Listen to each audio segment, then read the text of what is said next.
Do you ever struggle with self confidence? Many people do, especially women. It affects their mental health and their ability to perform and be successful in all many areas of their lives. Would you like to learn some tips for building confidence using growth mindset? Then you would learn a lot from our guest Victoria Baylor today. Stay tuned. Welcome to Happy and Healthy Mind. My name is Dr. Rosina, and over the last 20 years, I have been serving as a medical doctor specializing in psychiatry, a best-selling author, and a transformative speaker. I believe our mind is the software that runs the hardware of both your brain and our body. Therefore, I share practical tips for mental fitness so you can live your best lives with health and happiness without burnout and unnecessary suffering. Please consult your healthcare professional for any treatment advice. But if you find this content helpful, then join our mission of ending preventable suffering and suicide by liking, subscribing, and sharing so more people can live their best life with health and happiness. Today's our guest is Victoria Baylor. Thank you, Victoria, for joining us today. Oh, thank you for having me, Dr. Rosina. It's such a pleasure to be here. You're welcome. So, Victoria is a certified mindset and clarity coach. She's a TEDx speaker, podcast host, and a number one Amazon best-selling author whose holistic approach to coaching, speaking, and writing helps others accelerate their growth and push past their limitations. So, let's learn from Victoria. So, Victoria, can you share how did this confidence issue become important in your life, and how was your life before you applied some of the tools that you're going to teach us today? Well, I think what's unique about the way I approach confidence is that for a lot of women can't spot it as an issue, and I was one of those women many years ago. So from the outside, it looks like life is moving along, everything's fine, you're working, everything's done, you're like checking the boxes. But the disintegration actually happens on the inside. That's where the loss of confidence first starts to happen, and then it starts to kind of snowball effect. So my life in the past, if I would have asked anyone, it looked like pretty norm. It looked like I was a very accomplished woman until I got to a point in my life where I didn't know how to pivot to the next stage I wanted to go to. And that's when I realized that my confidence was kind of like a false floor, or kind of like what you call you ever see where someone has a house, a sinkhole?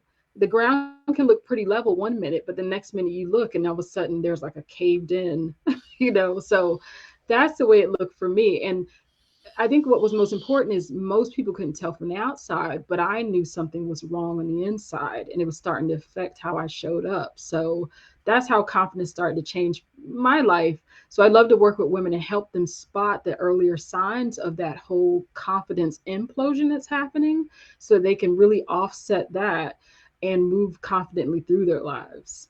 Wonderful, wonderful. So, what problems or lack of progress to say that you faced because you were having that confidence issue before you worked on these tools?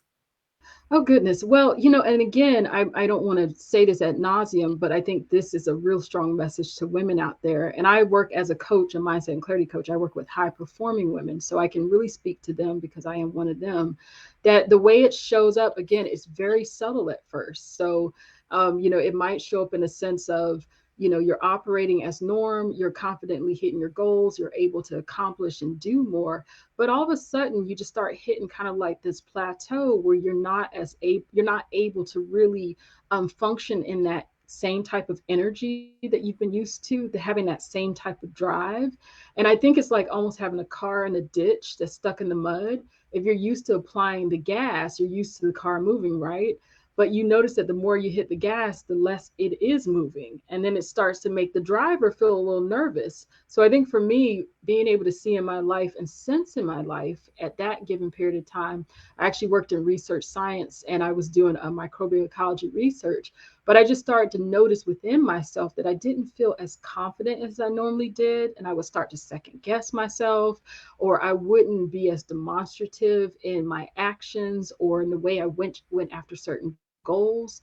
And then it's again, it's this internal processing where you start to ask yourself, wait, am I smart enough, or am I good enough to do this, or should I consider this? And as those thoughts start to churn in your mindset, it really just sets you on a path for just kind of like a self-fulfilled prophecy, where the things you're fearing are the things that you're actually heading to, which is that I'm not sure I can make it. And then all of a sudden you're hitting this kind of like the kind of like a guardrail that you can't move beyond in your own life. You got to realize, like, how do I get beyond that? And that's when I had to face that, oh, I'm having some confidence issues within myself. And I had to figure out where they're coming from, what caused them, so that I could actually move beyond that barricade. It's like almost having your own internal prison in a way. Wonderful. Yeah, yeah. So different people face that obstacle at different parts or stages of their life. So you faced it a little later. You were able to successfully cross initial barriers, but you were just not hitting your potential, and you were finding that plateau when you realized that. Yeah, and I hear this phrase, I'm not sure if I'm good enough. I'm not sure if I can do this well enough. And I also face that many times in my life, before starting any project, like, you question your ability, but unless you overcome that, then you cannot achieve any of the great successes that you are able to achieve. So everybody has to go through that phase to cross that barrier. The sooner we do, the more we are able to enjoy life and find health and happiness in our life and success. So tell me, once you did develop this tools, growth mindset tools, and were able to improve your confidence even further, how did life change for you? Well, I will definitely tell you that. Before, real quick, just to chime in, you said something that's really important. I think that oftentimes women get stuck at the barrier. They don't know what to do with it because they don't know what it is. When you're talking about women that are used to accomplishing, they don't understand the idea of a barrier. They see a barrier, they usually barricade through it and they have no problem. But what happens in life when you get to a place where you can't use your old skill set, your old strategies to push forward? That actually induces a lot of fear. And for women that are used to getting things done, when you're not able to work in that same fashion, it really starts to kind of, you don't really know where to go for help. You don't even know how to kind of factor, like how to even process through it because it's unfamiliar territory. So for me, I think in order, how I felt when I got on the other side of that is pretty simple. I know we'll talk about the ins and out, what it took to get there, but when I on the other end of it, it was like rediscovering an old friend. So I always been there as within myself and being that high performing woman. But when you lose a sense of yourself, you lose your identity. So to be able to regain and realize that, oh, okay, I really hadn't lost myself. I just went through a rough patch. She's still here and she still has that same drive. I was able to use that same drive as I always have throughout my life.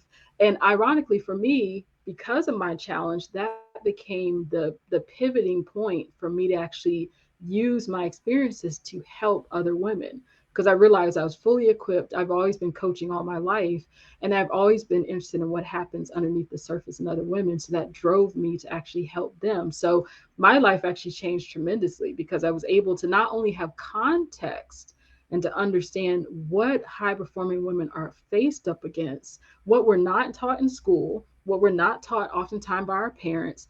A lot of people don't even know how we work and operate. We don't even understand it ourselves.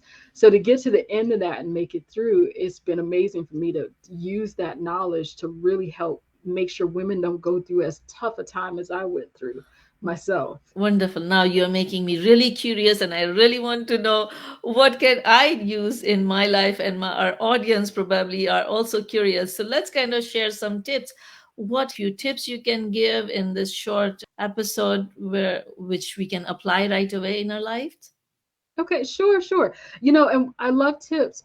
And what tips do is they kind of lead, they're like breadcrumbs that lead you to the loaf. And what I don't like to be mysterious, it really comes down to solving the problem of confidence issues, really about solving the problem of your identity issue.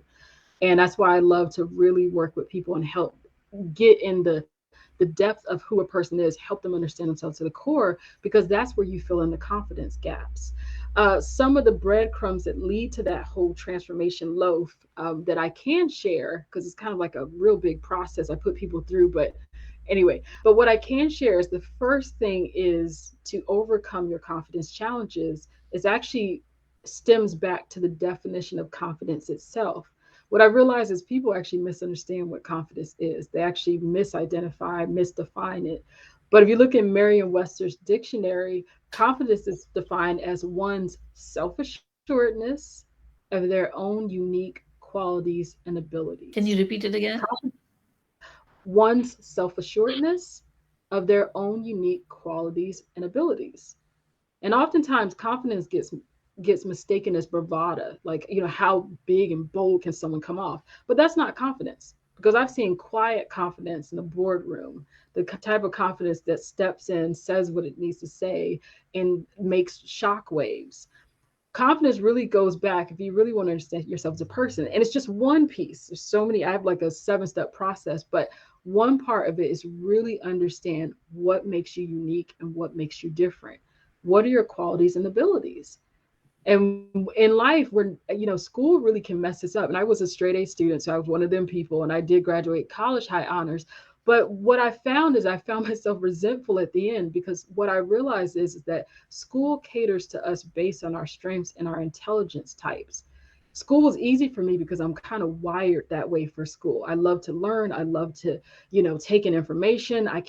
My memory recall is really good. But for the person sitting next to me that didn't do as well in school, it leads that person to believe they don't have what it takes in life. And that's such a misconception. And I feel like school should do a better job in teaching us what makes us unique. What are our qualities and abilities? What are the strengths that we have? And your strength, Dr. Rosina, looks totally different than my strength. I might go try to do something exactly the way you do it and fall flat because that won't work. You're equipped differently. And I think when you think about confidence, when we start realizing, kind of like that Einstein quote, they said, that if a fish judges itself by its ability to climb a tree, it spent its lifetime thinking it's failed. Because we all know fish don't climb trees. Right, right, right. But if you take that same fish and put him in the ocean, oh my God, will it swim? So again, I love as a coach, my job is moving the fish, because I know they're up barking, they're up a tree, not barking, but they're up a tree that they're in an environment they shouldn't be in. So number one is to know your strengths and abilities. And with that, know your weaknesses. Because believe it or not, your weaknesses are your greatest friends, because you learn real quick what you need to hire for, and then your strength is where you need to focus. Number Like I, two I is usually say that, like, everybody has strengths and weaknesses. So strengthen the strengths and weaken the weaknesses. And so then you can absolutely, achieve what you need to achieve. absolutely. I mean, when it comes down to showing up strong in this world, it really does come down to the value that you provide. And that value is tied up in your strength. Whatever you're strong in, someone else is challenged in that area. So if I can lift a car, I joke all the time with my clients. I say, if I walked out to my driveway and picked up my 2-ton Nissan, would I have a problem gathering people, an audience, getting people to come see me? No, there'd be helicopters over the head. Everybody would want to see like this crazy use of strength. Our strengths are the same way. If we could get focused on what we do that is unique to us, that is a great way to actually build our confidence and our capabilities, right? Number two is one of the biggest ones. And this was one of my greatest challenge that personally led to my own demise of confidence. Don't be a perfectionist. Hmm. A lot of Perfection. women struggle, especially high performing people are perfectionists in some ways. Oh my gosh, yes. And it's awarded though. That's the tricky thing about it. When you think about it, if you're use school as an example, when you're a perfectionist and you make that 120 on the test and you're awarded for it, and we tend to equate, okay, high performance, you know, perfectionism as that is like the standard. And what we don't realize we're doing is we're actually handicapping yourself, because it's almost like blowing up a balloon. And I know I used to love doing it as a kid, but you get to that threshold where the balloon is full and you're still putting in air, and it's going to pop at some point, and you can feel the tension and you can hear it, and I think that as women, as perfectionists, that's what we're doing to ourselves when we live up to these standards that are completely unreasonable. And again, the point is when you know your strength, you don't have to, you'll realize that there's an area where you thrive, is super easy for you to achieve. You almost have the same results every time you apply that strength. That will, making that your focus, and then taking away this notion of I have to be is superbly perfect at everything I do, that allows you to get some breathing room in life. Because again, pumping up that balloon, you're just going to pop at some point. And that's exactly what happened to me. Perfectionism is one thing that has to go out the door. And I've It's like, that balance. I always say balance it. You don't want to be like sloppy and not perform at all, but you don't want to be like, going to extreme of perfectionism. You have to find that middle ground where you perform to the best, but do not explode. absolutely, I always tell my clients, I said, think of it as taking a test. Do you always have to get that 120? I mean, could you still come in at a 95 and save yourself all that added stress and pressure? It's still an A. So, and but that comes back to a big point you mentioned too, as we're talking about high performing women. High performing women don't normally know how to gauge themselves. We don't know how to quantify our performance. So, because, as I always like to tell my clients also, it feels like our scale is broke. So when you go to the grocery store and you weigh two apples, you know that's okay, that might be a pound. But if you put a jackfruit on that scale and in your mind it weighs a pound, something's wrong because Right. jackfruits are heavy. So in our minds, again, thinking that okay, I have to do more, more, more, and it's not going to produce a great effect. That shows that there's a deficit and a misunderstanding on our ends. That's why it's so important to go back to number one and really get clear on what are your strengths and what you bring to the table, and leverage that with other people. Talk to them, get their feedback. Because again, if your scale is off and you're reading a jackfruit that's a pound, you need someone else to use their scale and say, "Oh, Dr. Razina, wow, when you did that talk, that was phenomenal. You don't even have to go anymore. You don't have to do anything else to it. It is perfect." So just kind of be, again, understanding if you have perfectionistic tendencies, to keep an eyeball on those and to cut out any opportunities where that can really creep in by talking to other people, getting a sense of the value that you offer, and then leaning and trusting your own strengths. So number two is watch that perfectionism and kick it to the curb. And then last but not least is, I love this one. This is my favorite. Is celebrate your wins, because it is so important when we talk in terms of confidence that not only do we release our confidence in the things that we do, but we want that boomerang effect. We want it to come back to us and for us to be able to look and own what we did and be proud of that. This, and I know everybody in the audience, some people might have different beliefs, but the way I like to think of this visually is, and again, I respect everyone's faith.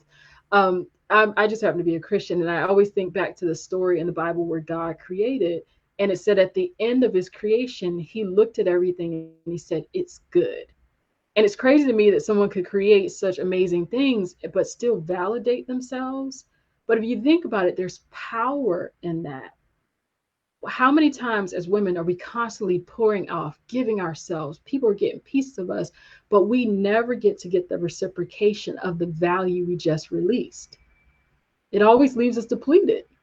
Right, It, right. it, yeah, I and have you a, I know, have a funny story to share here. So, sure. people in leadership, any supervisor, a parent, a teacher, a business owner, it's hard to get that validation from others because you're validating everybody else. You did a good job, you did well, and you're building other people's confidence, and then sometimes you forget to build your own. My daughter used to do Sudoku. So every time she would solve a puzzle, she would come to me, I would give her a star, and I would say, "Good job." And so so one time, she came in and I was busy doing something else, and I didn't give her a star. And so she get really, she said, "Mom, you didn't even give me a star." I asked her, "Do you think you did a good job?" And she said, "Yes."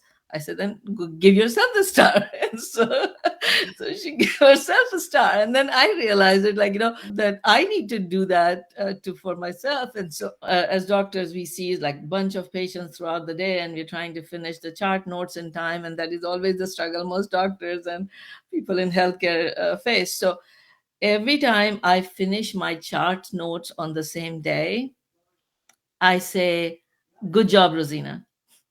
I write it over there. Good job, Rosina.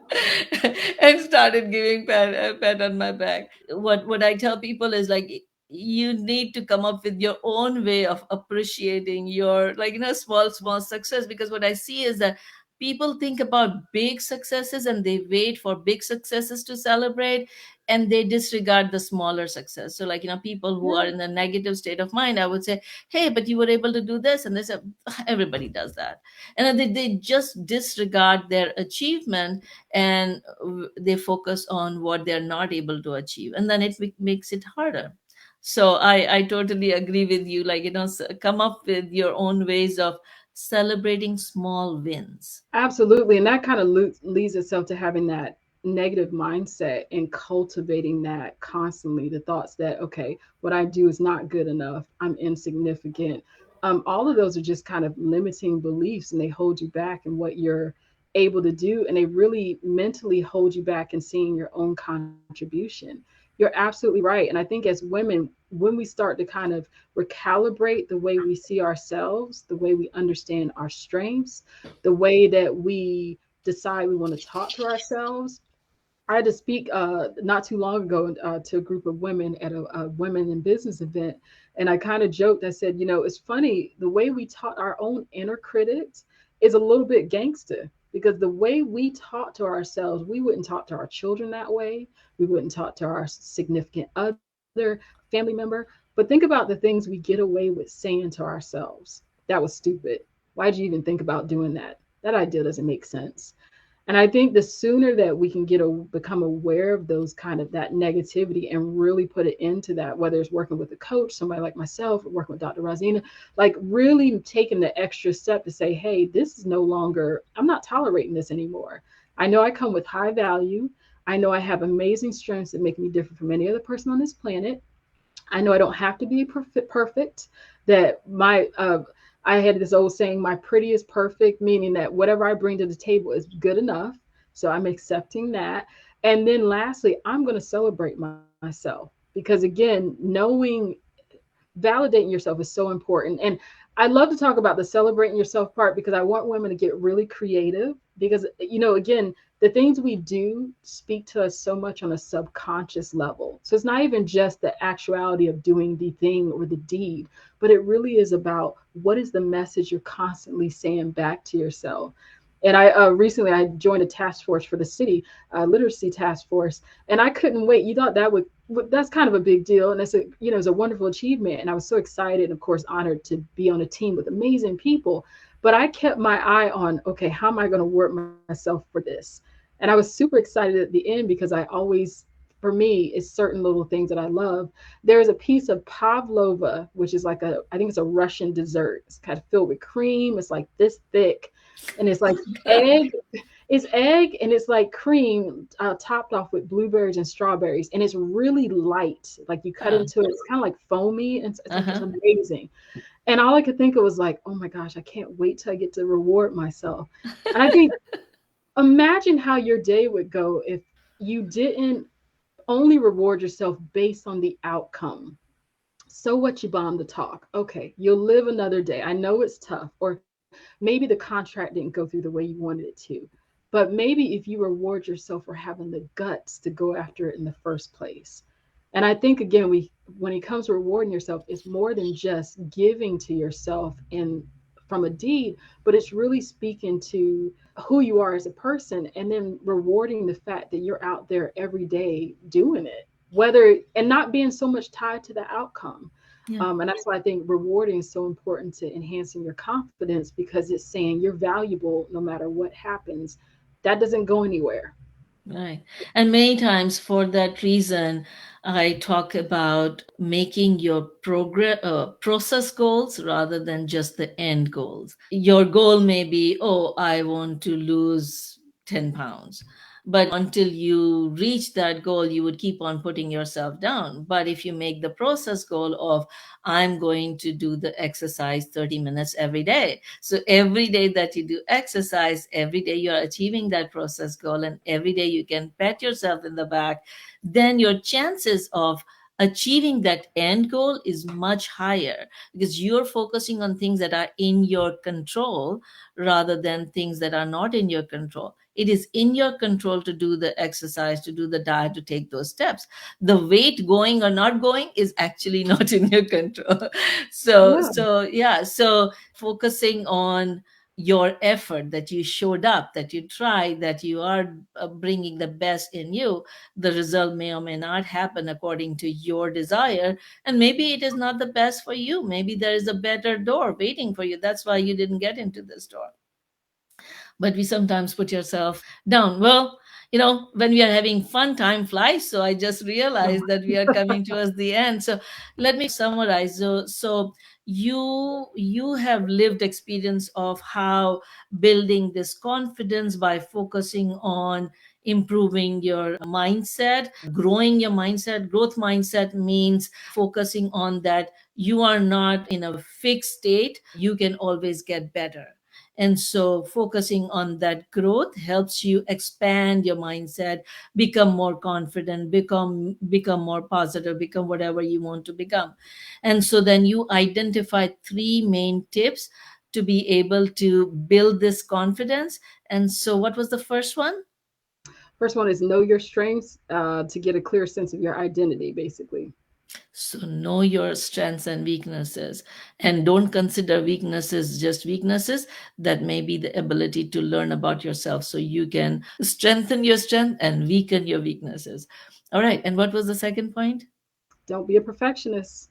It'll Don't kill be a your confidence fast. right, right. Do your best and then leave the rest. Love it. I And love then it. the third one was Reward yourself. It's the best one. reward yourself and celebrate small wins on the way rather than waiting till the end. And so every day becomes day of happiness and enjoyment in life. And so tell me, if people don't follow these tips, what kind of problems they could have? Like anything, when you don't maintain it, whether it's a building or something, there's going to be cracks in the surface. And one of the things I always tell people is to look out for the kind of like the way it shows up is again, sometimes allowing in those cracks, self-doubt will start to rise to the surface. Not being able to see your contribution starts to rise to the surface. You might start having issues with self-sabotage, so opportunities might come your way, but because you're dealing with your confidence struggles, you'll do anything to kind of sabotage yourself. Right, Might start feeling some symptoms of imposter syndrome. Again, when high performing women are so used to conquering and doing and making it happen, a lot of that is externally based. So they can attack their environment and right the wrongs, right? Or, make magic happen. But what happens when it's an internal struggle where the prison is actually literally the 6 inches between your ears? So that's a whole nother different type of fight. And right, one thing right, I would say to women is, because we're so used to doing everything ourselves, don't take this as a fight that you want to face yourself, because we all have blind spots. And it literally is one of those things that unless you are naturally equipped for it, you're not likely to be able to fight your way out of it solo. Definitely get with a coach or someone. Now, for someone like me, because my superpower is being highly analytical and I'm highly like receptive, I was able to fight my way out of it because I could see things but that's my gift, that's my strength. And that's what I bring to the table when I work with my clients is I can actually see through the mess, that ball of yarn that's all tangled up, and we detangle that. So, right.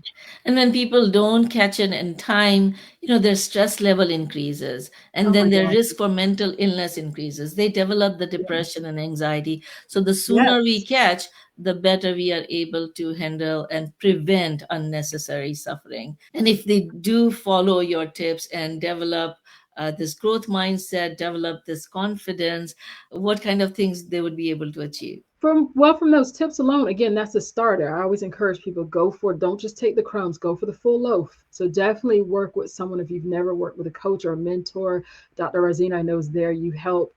I'm there as well. But from just the tips alone, if your confidence has really been shaky, what you'll find is that you're going to start feeling like you're on stronger ground, like you're feeling a little bit more confidence on your footing.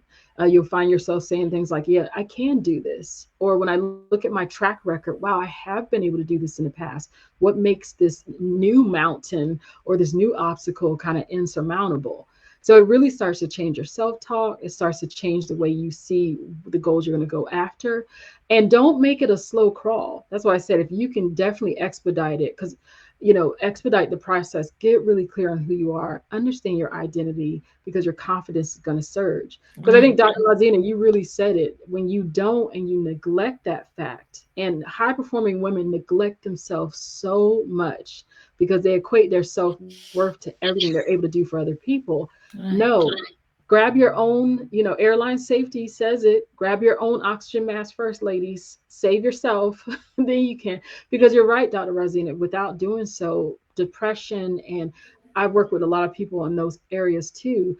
On a coaching tip, it's a hard place to be in, and no Right. one wants to slide into that. Right. Right. So you want to catch it in early phase, not let Yes, it grow. And sometimes, successful people think that if I take help, that means I'm a failure. yes, that's I true. say, if you take help, that means you are wiser. Absolutely, Yeah. absolutely. All right. And so let me just share with people, if they want more information from you, they can go to your website. It's victoriabaylor.com, VICTORIA BAYLOR. It's Baylor, like Baylor University in the US. So Wonderful. that's me. Yeah, I try to spell it out so people who are just listening the podcast that they can also find it, and you can also listen to her podcast, Awakening Brilliance, at victoriabaylor.com/Baylor. So, do you have any take home message before I share my special of the day? No, I think the take home message is, oh my gosh, it's a message I love to share with everyone, is that, first of all, despite what you may have experienced, despite your challenges, I don't know where you're at right now, but please understand, the value of a diamond never changes. I always tell my clients that you can have a diamond, and if it has mud on it or anything, all you have to do is rinse it out. The value is there. So if you find yourself in a hard place where you're doubting, I don't have anything to offer, I don't know who I am anymore, I've lost focus, you can always get that back. But please know that, again, the brilliance, you have that. Just start believing in that again and take those necessary steps, whether getting help or taking that personal discovery to re-cement your confidence. And we believe in you, and I'm cheering you on, and I'm here to help if you need the support. Wonderful, wonderful. And thank you. Victoria is sharing a gift with us. It will be a checklist for increasing self worth. You would be able to find by signing up at happyandhealthymind.com. And then, of course, if you would like to get text and reminders for future programs and these resources, please text us the word joyful to the number 38470, and we'd be happy to send you those reminder and resources. And so now it's time for the special of the day. So today's special is for those times when you're feeling negative. And many times people ask me how we can stay positive when multiple things go wrong. And so how can you do that? Would you like to learn a tip that helps people? Oh, absolutely. So many times, what happens is that life sometimes presents challenges, and many challenges that are, you have not planned for it, you were not expecting it, and then things happen one after the other. Sometimes the faith helps. Sometimes people have faith that everything that happens for good, but sometimes things happen that it feels like, how can this be good? Right. So my mom tells me a story about one time when my mom is very a woman of faith, and she has very strong faith. She's always prayed every day. And so one time when she was trying to come visit me. I'm from Pakistan, so we have to go and get the visas to visit. And I was pregnant and I was expecting a baby, and I wanted my parents to come. She was trying to get the visas to come be with me when I deliver. And so she went through get the visa process, and she went through 3 times. And every time she got denied. And so she was so frustrated. She was fighting God, and she said, "How can you do that? You can keep me away from my daughter." And I'm also a little emotional about this story because I really wanted my parents to come over here. So she tells me that she got so upset with God that day she didn't pray. And then later that month, my father fell down and got sick. And then that month, my father actually passed away. Oh, wow. Wow. So every time I talk about my father, I become a little emotional. The No, that's point understandable. the point is that she tells me that if I would have had the visas and I would have come to visit you, I would not have been there for your father, and I would have missed that. So although at that time, when I didn't get what I really wanted, and I tried my best and went through all the hassles, and I couldn't come, I felt so bad. And there was like, there's no reason. What is good about not being able to go? But then later on, she realized that if she would have got what she wanted at that time, then she would have really regretted not being there for my father when he got sick. Oh, wow. So I just wanted to kind of share, the things in life that happens. People get sick, people lose things, businesses lost, thefts happen, hospitalization happens. And we start wondering, what is good in this? Like, there's nothing good in being sick or losing somebody or losing your business or job or something that you really wanted. But it's very hard. And I don't have answer to this. Okay, so I'm not answering this. I'm just kind of bringing a thought to our audience awareness at this time, is that you have a choice. You can get really angry and really negative and really upset with God, if you believe in God, or just the universe, or just life for giving you all these difficulties. You have that choice. Or you can shift to, okay, well, this is it, and it is natural and normal for me to feel upset, but how long am I going to stay in this upset state? Is this really helping me? Because once you realize that, okay, well, I'm a human being, and it is natural first reaction to feel frustrated and negative, but staying in this negative is not helping me get better or change the situation. And actually, it is robbing my ability to take steps to utilize what is there. In situation of somebody being sick in your family, when you are so upset that somebody is sick, then you are all consumed, and then you can't focus on the other things that are in your life. You may start neglecting other family members, you may start neglecting your work, you may start neglecting your own healthcare. So then what happens is your ability to care for your loved one would decrease. So the choice is to realizing that this thought is hurting me, and changing it to, okay, well, this is it. I'm sad that this person is sick. On the other hand, I'm glad that this person is still alive, that Mhm. I am here, that I am alive to be able to take care of, that I have the resources to take care of. There is no denial of the truth, but at the same time, there are other truths in life that when you focus on things that are in your control, then you feel uplifted, then you can have more influence on your circumstances. So we use the concept of circle of influence, or I call it circle of power.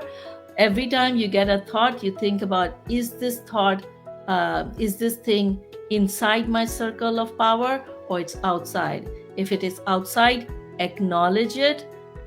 Don't focus on it. Shift your focus on what is inside your circle of influence.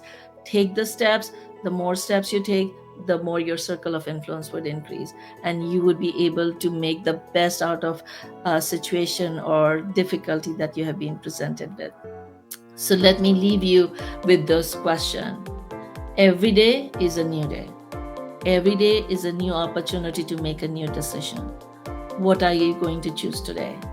Are you going to choose to focus on that feeling negative and frustrated about the things that are not in your control, although you may not like it? Or you're going to shift your focus to, okay, yes, I don't like this situation, but within this situation, what is in my control?